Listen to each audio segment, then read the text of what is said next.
रोज हम भगवत गीता से एक श्लोक पढ़ते हैं और गाइडेंस निकालते हैं। सो लेट्स सी आज भगवत गीता से क्या श्लोक निकल करके आता है। Let's see shloka 11 of chapter 10, the opulence of the absolute. तेषाम् इवनु कंपरथाम अहम अज्ञाननाजं तमानसयामि आत्मा भवास्तो ज्ञानादीपेना भस्वता। To show them special mercy, I, dwelling in their hearts, destroy with the shining lamp of knowledge the darkness born of ignorance। तो भगवान श्री कृष्ण बोल रहे हैं कि मैं सबके हृदय में स्थित हूँ। जो भी मुझे याद करता है मैं उनके ऊपर मर्सी यानी कि कृपा करता हूँ, और उस कृपा से उनके हृदय में जो या उनके जीवन में या उनके दिमाग में मस्तिष्क में जो अंधकार छाई हुई है उसको मैं नष्ट कर देता हूँ। जो इग्नोरेंस की अज्ञानता की जो अंधकार है उसको मैं नष्ट कर देता हूँ और नॉलेज या ज्ञान से उनके ऊपर भर देता हूँ।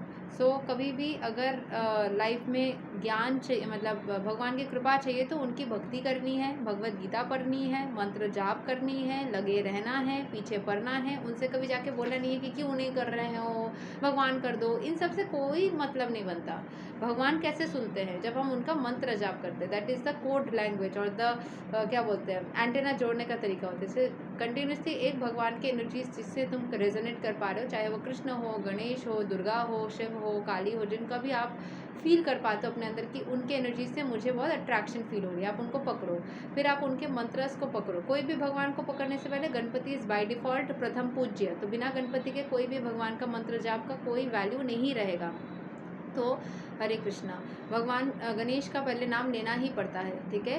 उसके बाद में आपको जिस भगवान से एक कनेक्शन फील होता है आप उनका मंत्र स्टार्ट कर सकते हो। मंत्र सभी यूट्यूब में अवेलेबल होता है। अगर आपको समझ में नहीं आता है तो आप किसी गाइड से कनेक्ट कर सकते हो और उनसे आप गाइडेंस ले सकते हो। और चैंटिंग करते करते करते करते आपको रास्ता अपने आप मिल जाएगा, आपको कोई भी परेशानी नहीं होगी, ठीक है। सो इसके थोड़ा एक्सप्लेनेशन को पढ़ते हैं। When Lord Chaitanya was in Benares promulgating the chanting of Hare Krishna, Krishna Krishna, Hare Rama, Rama Rama, Hare Hare, thousands of people were following him. Prakasananda Saraswati, a very influential and learned scholar in Benares at that time, derided Lord Chaitanya for being a sentimentalist. Sometimes Mayavadi philosophers criticize the devotees because they think that most of the devotees are in the darkness of ignorance and philosophically naive sentimentalists. तो जो मायावादी philosophers होते हैं उनको लगता है कि सब लोग ही बेवकूफ़ है और वो सेंटिमेंटल बहुत ज़्यादा इमोशनल है और इमोशन के चलते वो भगवान के नाम जाप करते हैं। Actually that is not the fact. There are very very learned scholars who have put forward the philosophy of devotion. Devotion का फिलोसफी लगाते हैं। कल ही मैं एक लड़की को समझा रही थी, जैसे फॉर एग्जाम्पल मान लो एक लड़की मेरे पास कल कॉल करी थी, वो कर्म में विश्वास करती थी, सब कुछ कर्म से ही होता है, और मैं थोड़ी सी कर्म विथ स्पिरिचुअलिटी के मिक्सचर में बिलीव करती हूँ। क्यों? एग्जाम्पल, मान लो कोई कर्म कर रहा है, एग्ज़ाम से पहले वो बहुत मेहनती इंसान है और उसने 100 क्वेश्चंस उसको पढ़ना है, ठीक है। एग्ज़ाम से पहले उसको 100 क्वेश्चंस पढ़ना है, उसने 100 में से 100 क्वेश्चंस अच्छे से प्रिपेयर कर लिया और उसने एग्ज़ाम दिया बहुत मेहनत करके। और दूसरा एक इंसान है जो कि स्पिरिचुअल है, उसने बहुत ज़्यादा स्पिरिचुअलिटी करी, उसकी इंट्यूशन लेवल स्ट्रांग हुई और उसको इंट्यूटिवली समझ में आया कि ये 10 क्वेश्चंस एग्जाम में आएंगे, या फिर उसको एक इंट्यूटिव जैसे हम बोलते हैं ना क्लियर ऑडियंस, या जो सुनाई देता है क्लियर वॉइस जो दिखाई देता है, तो उसको सुनाई या दिखाई देने लग गया कि ये सारे क्वेश्चंस इंपॉर्टेंट इंट्यूटिवली लग रहा है कि आएंगे, और उसने वही 10 क्वेश्चन से उसके साथ में और थोड़े बहुत क्वेश्चंस पढ़े या वही 10 क्वेश्चंस पढ़े। तो उसने स्पिरिचुअलिटी के साथ में कर्म भी तो किया, तभी जाकर के वो जीता। और स्पिरिचुअलिटी करने की वजह से उसको मेहनत कम हो गई, उसको 100 क्वेश्चंस की जगह वही 10 क्वेश्चंस पढ़ने पड़े जो एग्जाम पेपर में आए, क्योंकि उसकी इंट्यूशन स्ट्रांग हो गई। So when you do spirituality, आपकी इंट्यूशन स्ट्रांग हो जाती है, आप वही रास्ता चुनते हो। या तो आप 10 रास्ता भटक करके डेस्टिनेशन में पहुँचो पूरा कर्म करके, या आप स्पिरिचुअलिटी करो, आपको पता चल जाएगा सिर्फ इतने ही रास्ते चलने हैं और इतने ही स्टेप्स चलने हैं और यही पद को पकड़ना है और आप उसी में जाओ। That is the energy of spirituality. जब भी आप स्पिरिचुअलिटी करते हो तो आप उस तरीके से सही रास्ता को पकड़ते हो और उसी रास्ते में आप बहुत जल्दी पहुंच जाते हो। आप 70% टाइम स्पिरिचुअलिटी करो, 30% मेहनत करो, या फिर आप 100% से मेहनत करो, स्पिरिचुअलिटी मत करो। That is your choice. पहुँच आप ऐसे भी जाओगे वैसे भी जाओगे, मेहनत की एनर्जी जो है वो इधर उधर होगी। आप रिलैक्स करके बस स्पिरिचुअल चैंटिंग्स करो या भगवान का नाम ज्ञान करो और अपने रास्ते में आराम से पहुंच जाओ। सेफ यात्रा और सुकूनदायक यात्रा में चलो, या फिर आप बहुत मेहनत करके पैशनेट बन के कर्म करो और उसका फल लो। फ्रूटिटिव रिजल्ट जो हमने देखा है 3 मोड्स होते हैं, mode of goodness, mode of passion and mode of ignorance. एक होता है इग्नोरेंस, जिसने ना ही कर्म किया और ना ही फल अर्जन किया और सिर्फ भगवान को कोसते रहे, ये भगवान ने ऐसा किया ऐसा किया। तुमने ना ही कर्म किया, ना ही तुमने भक्ति किया, ना ही तुमने कुछ अर्जित किया और सिर्फ तुम कोसते रह गए, तो वो होता है इग्नोरेंस वाला मोड। ठीक है। सो फिलोसफी डिवोशन के निकाला गया है, but even if a devotee does not take advantage of the literatures और the spiritual master, if he is a sincere in his devotional service, is help by Krishna himself within his heart. अगर वो किसी spiritual master का help नहीं लेता है, but वो बहुत डिवोशनल इंसान है, तो अंदर जो कृष्ण बैठे हैं वो उसको गाइड करने लग जाते हैं। So the sincere devotee engaged in Krishna consciousness can not be without knowledge, तो उसके अंदर नॉलेज ग्रो करने लग ही जाती है बिकॉज ऑफ द भक्ति। The only qualification is that one carry out devotional service, सिर्फ उसको डिवोशनल सर्विस करना है, पूरा भक्ति भाव करना है, फुल कृष्ण कॉन्शियसनेस में रहना है, पूरा ट्रस्ट करना है। द मायावादी फिलोसोफर्स थिंक, जो मायावादी है, जो माया के चक्कर में पड़े रहते हैं, think that without discriminating one can not have pure knowledge. जब तक तुम डिस्क्रिमिनेट नहीं करोगे तुम प्योर नॉलेज नहीं गेन करोगे, मतलब इसको नहीं आता है, इसको आता है, इससे सीखो, ऐसे डिस्क्रिमिनेशन।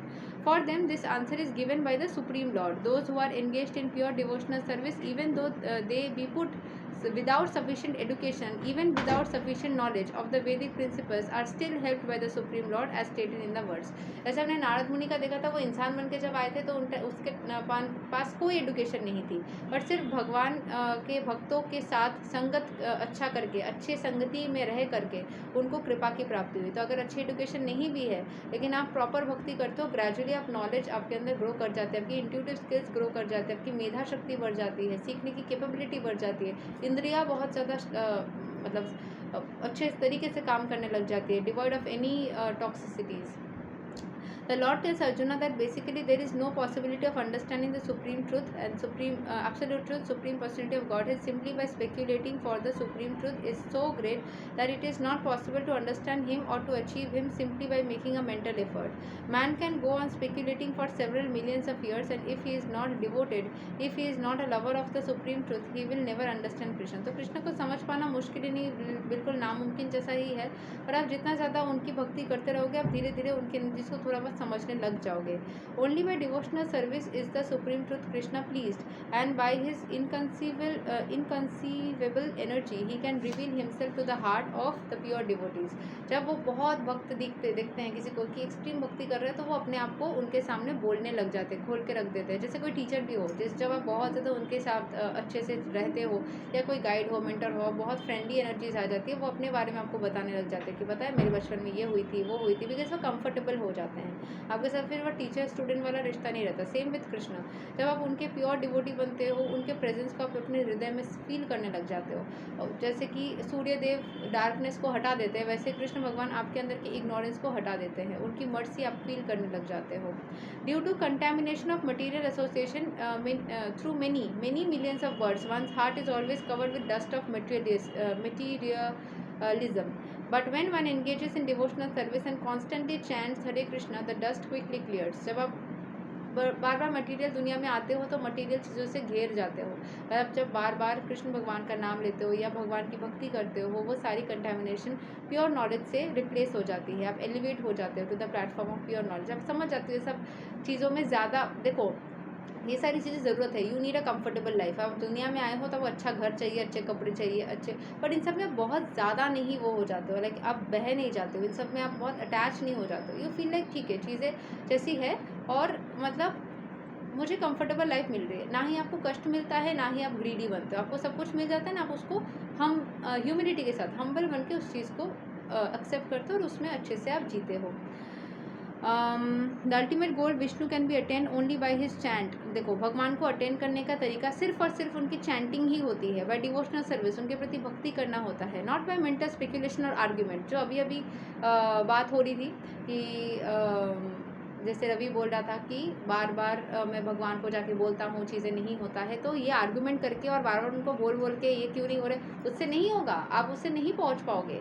आपको पूरी तरीके से भक्ति करनी होगी through chantings and through your service and through meditation, through पूरे जो भक्ति का प्रोसीडियर होता है कि उनको भोग लगाने का, फूल चढ़ाने का, उनके सामने बैठ के मेडिटेट करने का, चैंटिंग्स मोस्ट इंपॉर्टेंट, चैंटिंग करने का, अच्छे तरीके से पूरे चीज़ों को करने का, उससे क्या होगा, क्यों फूलों का क्या महत्व है। When you have the fragrance ना, जब आप सुंदर सुगंधि को सूंघते हो, आपकी नोज़ से जो सेंस ऑर्गन जो है वो पॉजिटिव वे में एक्टिवेट होती है। कुछ कुछ हार्मोन्स होती है जो अच्छे एनर्जीज को मतलब जब भी सुगंधि सूंघते हैं हम या अच्छे टेस्ट के खाना खाते हैं तो हमारी टेस्ट बड्स से अलग अलग तरीके के रिएक्शंस होती है, हार्मोन्स एक्टिवेट होती है, ठीक है।